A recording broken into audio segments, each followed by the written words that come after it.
The Give a Day campaign has been a tremendous supporter of Dignitas International now for a number of years, since 2004 in fact.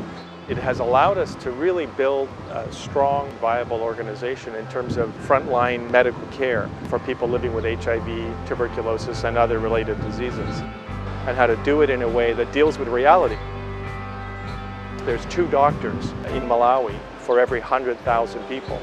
In Canada, the number is somewhere around 190 doctors for every 100,000 people. With that kind of systemic inequity, it requires a radically different approach, and that's what we've been pioneering.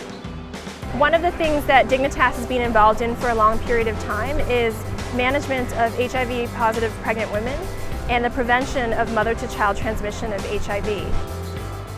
The old way that we used to try to prevent mother-to-child transmission was to give antiretroviral therapy or the medications right when the woman delivered.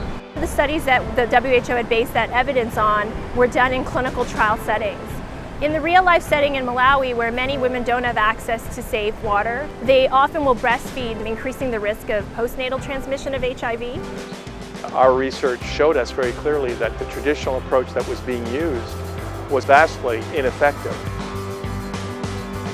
And the evidence that we generated influenced the Malawi government to adopt this new regimen called Option B+, which is a really aggressive way of treating all HIV-positive pregnant women so that they can be healthy themselves and also prevent transmission to their children. We developed an approach that is now a national strategy. In the span of a year, from the last year that Give a Day happened, we basically went from supporting about 50 health facilities to 140 health facilities. We're changing healthcare policy in Malawi and at a global health level. Now that's impact.